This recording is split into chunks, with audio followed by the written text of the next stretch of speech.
Nagtungo siya ng shower room para maglinis ng katawan. Nang matapos, kumuha rin siya ng basang bimpo upang linisan si Melody. He tried his best para lang hindi ulit mabuhayan ng alaga niya. Binihisan niya rin to ng malaking t-shirt at box short para makaiwas din kaagad sa tukso ng kaseksihan nito. Na matapos siyang bihisan si Melody, lumabas na siya ng kwarto upang lutuan ito ng soup dahil baka mamaya sumama na naman ang pakiramdam nito.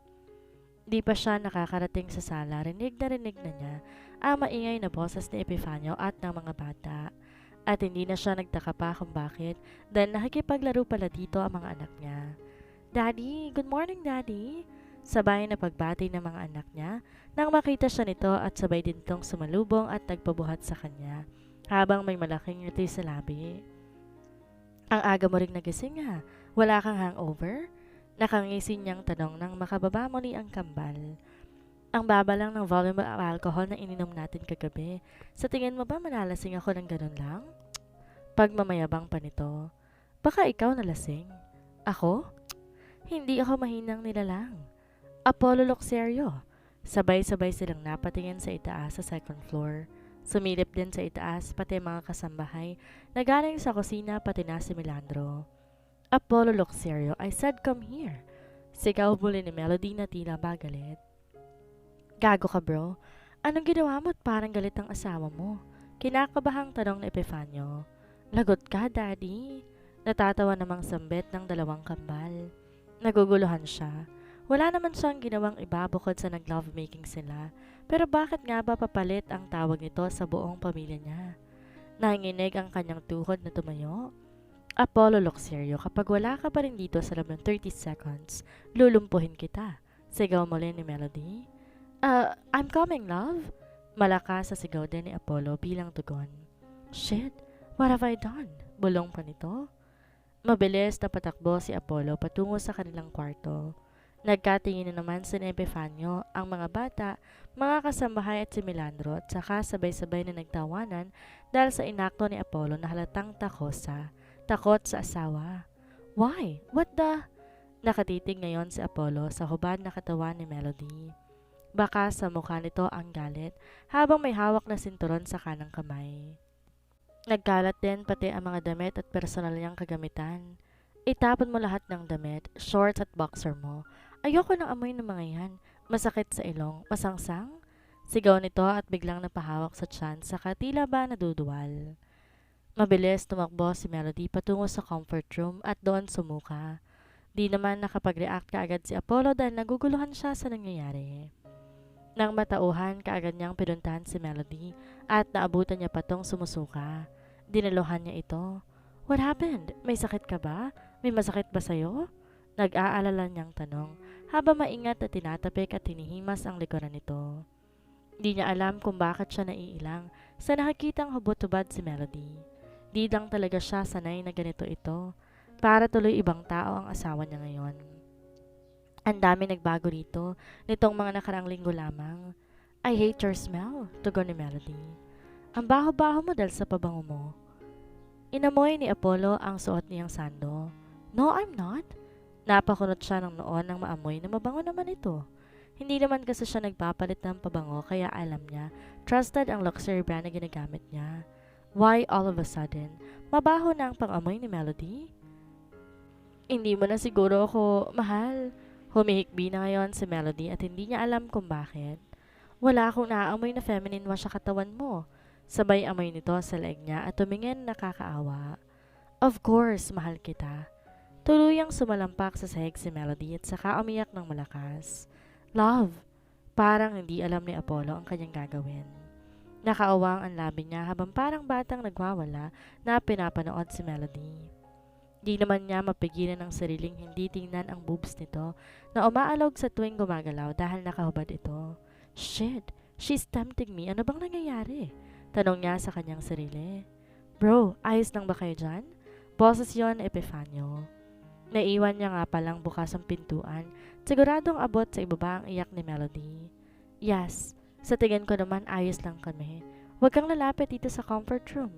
Kindly tell to Milandro na itapon lahat ng gamit ko. Tugon niya. Napatingin si Epifanio sa sobrang kalat na kwarto na halos lahat nga ng gamit ni Apollo ay gulo-gulo at nasa sahig ang iilan. Hindi maipinta ang mukha ni Epifanio. Hindi niya mawari kung may dumaan bang bagyo dito at isa pa, itatapon lahat? Pinapalayas ba ni Melody si Apollo? As in lahat? Paninigurado pa ni Epifanio. Napabuntuhan nga si Apollo. Oo, lahat. At sabihin mo, bilisan nila. Sish, okay bro. Saka na to umalis nang di alam kung matatawa ba o maaawa sa kaibigan. Bumalik ang atensyon ni Apollo kay Melody. Stop crying na. I will take care of it and then let's go shower together. Natahimik naman si Melody. Take it all off now. Utos ito sa kanya. Walang nagawa si Apollo kundi hubarin ang suot niyang sando. Ngunit nang tingnan niya si Melody sa boxer niya ito nakatitig, napanunok siya. What? Kasama yan, Apollo? Sabay turo nito sa kanyang boxer. Oh fuck, no love. Hindi pwede. Galit na to, lalo pa tong magagalit kapag hinubad ko ang boxer shorts ko. Parang bata niyang reklamo. Nang makita niyang parang may iyak na naman si Melody, ay kaagad niya na itong hinubad. At tumambad ang galit at mahaba niyang alaga. Tumayo si Melody. Hinawakan siya sa kamay at saka dinala sa shower room. Pinaupusan nito sa bathtub. Kinuha ang bagong bukas na feminine wash at ibinuhos ito sa kanyang buhok at katawan. Napatiimbagang siya. Nakapagkalagkit ito sa katawan at nandidiri siya doon. Wee! Ang bango-bango talaga nito, diba love? Tuwang-tuwa na ngayon si Melody habang hinahawakan ang kanyang katawan. Tumango na lamang si Apollo habang nakakayom ang kamao dahil sa sensasyon na nararamdaman. Gusto na lamang niyang humingi ng saklolo dahil ganito na para siyang natutorture sa init ng nararamdaman niya. Ngunit nawawala yon dahil sa nakikita niyang saya ni Melody. Nakatitig lamang si Melody sa kanyang mga mata habang nakangiti. Napakagat siya sa ibabang labi nang dilaan ni Melody ang sarili nitong labi na tila ba lalo pa siyang inaakit. Di na niya hinintay pa na magsalita ito at kaagad na binuhat ang balakang nito. At mula sa ilalim ng bathtub na puno ng tubig at bula mula sa sandamakmak na feminine wash. As long as masayang asawa niya, hindi na siya magrereklamo pa sa gusto nitong mangyari. Naisip niya baka magkakaroon na naman to ngayong buwan, kaya pa iba-iba na ugali. Ganon daw kasi ang mga babae. Kapag may nangyayari sa loob ng shower room, na ilalabas naman kaagad nila Milandro ang gamit ni Apollo at kasalukuyang nasa garden na ang mga ito. Kapagod ah. Bakit kasi kulang tayo ng mga katulong na lalaki? Reklamo pa ni Epifanio kay Milandro habang hinihingal pa at kapwa sila nakasalampak sa damuhan. Kaya ko pa naman kasi ang mga gawain ng lalaki dito sa mansyon. Tigilan mo ko, Milandro. Matanda ka na at hindi ka na dapat nagbubuhat ng mga mabibigat na gamit. Sabay binato niya ito sa sombrero na gamit ni Apollo, na siyang nasalo din naman ni Milandro. Ano kayang nangyari at bakit pinapatapon ng mga ito? Hindi ko rin alam. Pero kanina umiiyak si Melody nang unang punta ko doon. Nag-away yata sila. Di naman magawang away ni Sir Apollo si Miss Melody. Alam mo kung gaano niya kamahal ang kanyang asawa. Oo, alam ko. Pero hindi naman talaga natin alam ang totoong nangyari. Let's all hope na sana hindi mapapalayas ang kaibigan ko. Salamat sa pagtulong mo, Sir Epifanio. Nakangiting sambit ng matanda. Napakunot ng noo si Epifanio. Epifanio na lang itawag mo sa akin, tanda. Tsaka hindi libre ang ginawa kong pagtulong sa'yo. Bilang kapalit, aayain ko sana si Grace na makipag-date sa akin kung papayag ka. Seryosong tugon ni Epifanio, ngunit may ngiti sa labi. Katigas ng ulo mong bata ka. Tumayo si Milandro at muli, binalingan ng tingin si Epifanio. Patunayan mo munang seryoso ka sa kanya na makuha mong tiwala ko dahil hindi isang pagkain ng pamangkin ko na kapag pinagsawaan ay basta na lamang itatapon. Saka ito naglakad papasok ng mansyon at iniwan na siya. Napatango si Epifanio. Tama ka naman, tanda. Well, kung yan ang hamon mo sa akin, sisikapin ko at gagawin ko ang lahat na makakaya ko. Pagkausap niya sa sarili. Bago pa siya tumayo, tumunog ang kanyang cellphone, hudyat na merong incoming call. Nang kuhanin niya to sa kanyang bulsa at makita ang nakarehistrong pangalan mula sa screen ay napakunot siya ng noo.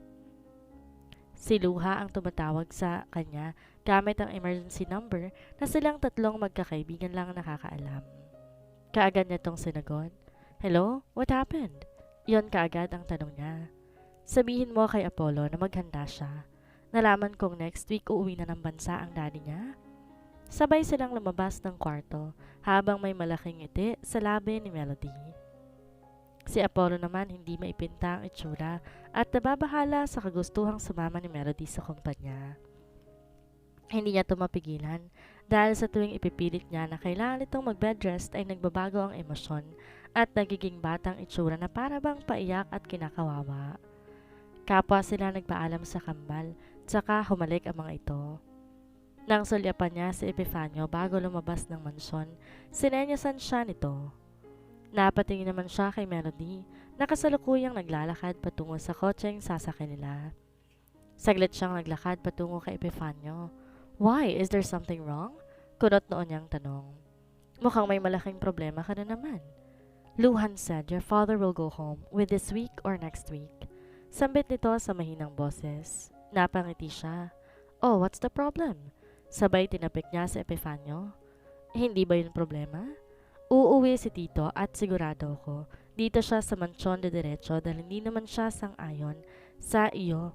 Ito ay pinamana ng mommy mo. Kaya para sa kanya, siya pa rin ang nagmamay-ari nitong mansyon. Not this time, Epi. Sisiguraduhin kong matututo na siyang lumagay sa tamang posisyon niya sa kung ano lang ang papel niya rito. Yes, he is my dad, but he's never a father to me. Narito ang pamilya ko at ipapakita ko sa kanya kung paano tumayo bilang isang tunay na ama. Napangiti si Epi. Ibang-iba ka na talaga. Looks like Melody builds you to being a stronger one. Napakibit balikat siya. Ganun yata kapag nasa tamang tao ka na. By the way, thanks for the information. Mas makakapaghanda pa ako at excited na rin akong ipamukha sa kanya kung sino at kung ano ang meron ako ngayon. Walang anuman, bro. Have a safe drive. Then, nag-fist bump silang dalawa. Mabilis siyang sumunod na kaagad kay Melody, tsaka sumakay sa kotse. Pero nagulat siya na makitang nasa driver's seat ito nakaupo. What are you doing here? Kunot noon niyang tanong. Ako magdadrive. Bakit? Wala ka bang tiwala sa akin? Nakataas ang kaliwang kilay nito. Napakamot siya sa kanyang sentido.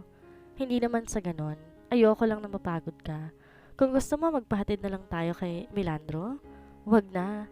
Papagurin mo pa yung tao eh. Kita mong maedad na si Milandro. Tsaka hindi naman to nakakapagod. Sa sobrang tagal kong nagpahinga, gusto ko naman mabuhay ng dugo ko sa pagkilos ko. Napangisi si Apollo. Kanina pang madaling araw ay buhay ang dugo mo. Hanggang kaninang umaga, love. Tukoy niya sa kanilang exercise na ginawa. Mabilis na namula ang pisngi ni Melody. Alam niya sa kanyang sarili kung anong tinutukoy ni Apollo. Sadya talagang di niya rin maintindihan ang nangyayari sa kanyang sarili. Para siyang nagiging ibang tao bigla. Nawawala ang matino at inosenteng Melody at napapalitan ng emosyonal at isip-bata niyang katauhan. I don't know what you're talking about. Nakaiwas na ang kanyang paningin kay Apollo. Lalong lumawak ang ngiti ni Apollo. Gusto mo ipaalala ko sa'yo? Napatingin wala si Melody kay Apollo. If you allow me, we can use the BMW 4-seater para may space tayo sa likod. Sabay kindat nito. Napabitaw si Melody sa manibela at para bang pinagpapawisan siya na malamig sa ideyang yon na sinabi ni Apollo. Pakiramdam niya na excite siya at naglalaban na naman ng estrogen at testosterone niya. Napakataas ng sex drive niya ngayon na hindi niya naranasan nung nagbuntis siya sa kambal. Puro kakalokohan. Halika na nga bago pa tayo maipit sa init at sa traffic. Pagdadahilan niya at saka lumabas ng kotse. Oh wait, where are you going? Takang tanong ni Apollo na siyang kinahinto ni Melody. Sa BMW mo, saan ka ba nakapark? Seryosong tugon ni Melody at hindi niya ipinapahalata ang pagiging kamado niya. Napapalatak ng tawa si Apollo. Akala niya tatanggi at pagsasabihan siya ni Melody. Hindi niya inakalang papayag to at tila ito pa ngayon na nag-insist. Mukhang mapapalaban talaga siya ngayong araw. Stop laughing. Gusto ko lang subukang sumakay sa BMW mo dahil matagal nang huli ako makasakay sa ganon. Natigil si Apollo sa pagtawa. Nakasakay ka na? At sino naman ang kasama mo nun? Intriga niyang tanong. Si... Napatigil siya at saka napatingin kay Apollo na ngayon seryoso ng mukha at halatado nagsiselos. Basta nakasakay na ako. Tugon na lamang niya dahil ayaw niya maging issue pa ang nakaraan niyang buhay. Okay, as long as hindi lalaki ang kasama mo nun, mananahimik ako. You know me, love? Naparunok siya dahil ang tono ay si Melvin ang kasama niya noon. Oo, hindi nga lalaki. Mahina niyang pagkumpirma sa sinabi nito. Sabay silang nagtungo sa BMW at saka sumakay. Si Apollo nang hinayaan niya mag-drive dahil nakakaramdam siya ng tensyon dahil sa pagsisinungaling niya. Hindi talaga pwedeng malaman ni Apollo dahil sa tingin niya, hindi ito mananahimik nilang basta, lalo pa at sobrang seloso nito. Nakarating naman kaagad sila sa kumpanya at nang makapasok siya sa kanyang department, sinurpresa niya si Wincy at Shane. Kaagad siya nitong niyakap at talagang gulat na gulat ang mga to. Ang tagal na rin simula na magkita sila. Parang ibang aura mo ngayon, Moms. Puna ni Wincy sa kanyang aura. Well, she's just wearing a color black strappy slit dress. Naalala niya pa kanina habang nasa biyahe sila. Napapansin niyang panay lunok ni Apollo habang nagmamaneho at napapatingin sa kanyang legs. Hinahampas niya ang kamay nito sa tuwing pasimpleng humihimas to sa legs niya dahil baka maaksidente pa silang bigla. Oo nga, girl. You look stunning at ang makeup. Super bad. Pak na pak ang OOTD ah. Nagdag pa ni Shane. Napailing na lamang siya. Kayo talaga, ang dami niyong napapansin. Wala lang to. Sadyang kumpleto lang ang tulog ko at nakapag-bedrest ako, remember? Nakangiti niyang palusot sa mga ito. Wala pa siyang balak sabihin sa mga ito ang totoo niyang sitwasyon. Ayaw niyang mas mauna pa itong makaalam kaysa kay Apollo. Maybe sa darating na linggo, pagpaplanuhan niya ng sabihin. Hindi lang muna sa ngayon dahil baka bumalik na naman siya sa pagiging bedrest niya. Doble ingat na lang din talaga siya para sa baby niya. Nagsimula na ang kanilang trabaho. Pero sa bawat pagtipa niya sa kanyang keyboard ay siya ring paghikam niya. Hindi niya mapigilan pakiramdam niya. Pagod na pagod siya at samantalang kakasimula pa lang ng trabaho niya. Napapansin naman niyo nila Wincy at Shane kaya't pare-pareho silang panay din ng hikab. Pati sila ay nahahawa na rito. Nagkakatinginan na nga lang ang dalawa dahil tila nasa ibang mundo si Melody at Lutang. Hanggang sa hindi na napigilan pa ni Melody ang sarili at napayuko na ito sa keyboard at tuluyan ng nakatulog. Gulat na nakipagtitigan pa ang dalawa dahil sa nakita. Niyugyug ito ng bahagya ni Wincy pero walang effect. Anong nangyari sa palaban at masipag na si Melody pagdating sa trabaho? Kurot noong tanong ni Shane. Kaloka tong si Mams? Pumasok para matulog at dinamay pa siya sa antok niya? Nakapamewang naman na sabi ni Wincy at saka muling humikab.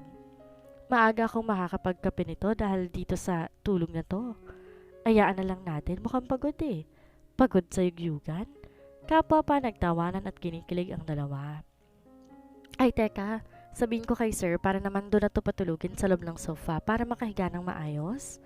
Tama ka, Mams. Go. Nagtungo na si Wincy sa tapat ng opisina ni Apollo at kinikilig na kumatok ng 3 beses. Come in, boses iyon ni Apollo. Kaya naman pumasok na si Wincy sa loob. Naibaba ni Apollo ang hawak na envelope at tumingin sa kaibigan ni Melody. What is it, Wincy? Sir Apollo, si Melody po kasi nakatulog na sa harap ng PC niya. Mukhang puyat-puyata dahil magmula nang maupo siya sa upuan niya. Panay ng hikab niya eh. Kaya pati kami antok na rin. Natatawang sambit nito sa dulo. Naisip kong sabihin sa inyo para mailipat siya rito sa sofa para mas makatulog siya ng maayos. Napatayo kaagad si Apollo. Thank you, Wincy. Pwede bang pakiayos ng sofa? I will get her. Sure, Sir Apollo. Lumabas na si Apollo at tinungo ang pwesto ni Melody. Mahimbing ang tulog nito dahil mayat maya ang paghihilik nito. Napangisi siya habang nakatitig sa maamo nitong mukha. Siguro napagod to sa ginawa nila mula pa kaninang umaga. Binuhat niya ito at dinala sa opisina at maingat na iniga sa sofa.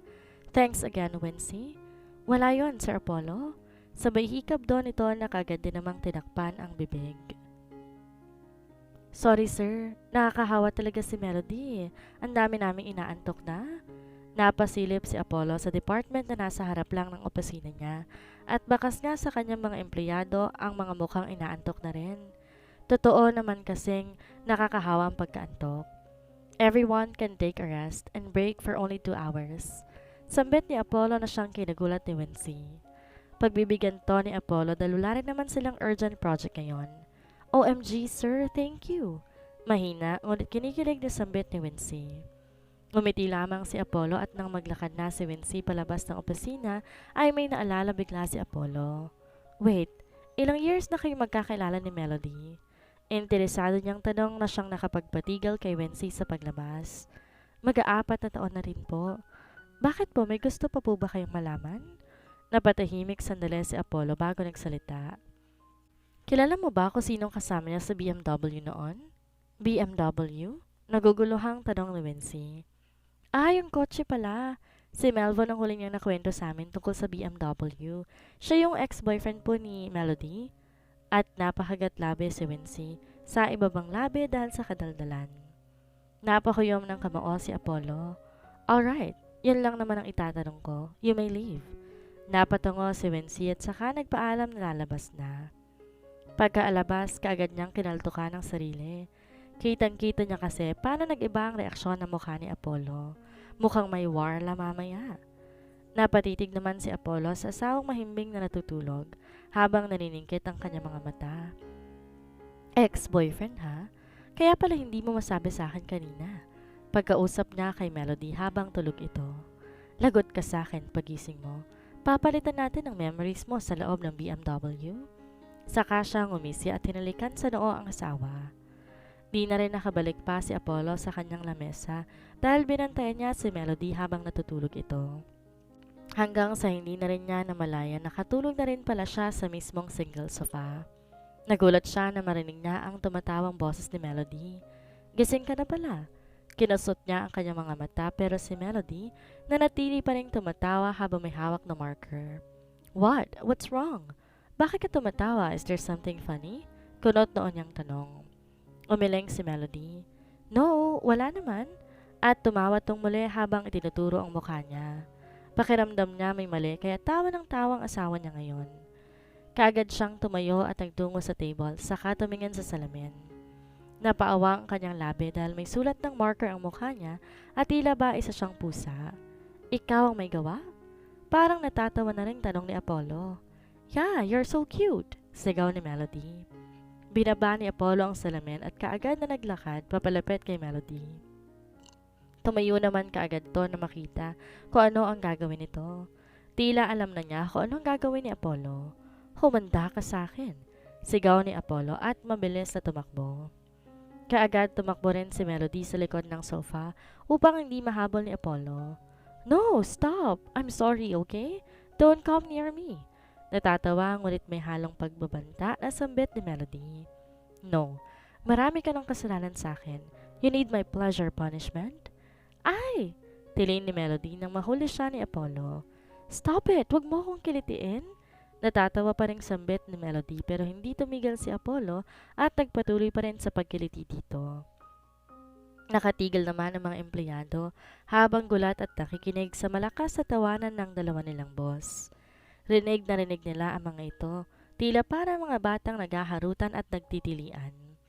Natatawa na lang din tuloy si Shane at Wincy dahil ito ang unang beses na narinig nilang tumawa si Melody at Apollo. Let us all take a break again. I'm sure they need some privacy. Nakangiting sambit ni Wincy na siyang kinatuwa rin ng mga katrabaho nila. Sabay-sabay na nagtungo sila sa cafeteria at tuluyan ng iniwan ang dalawa.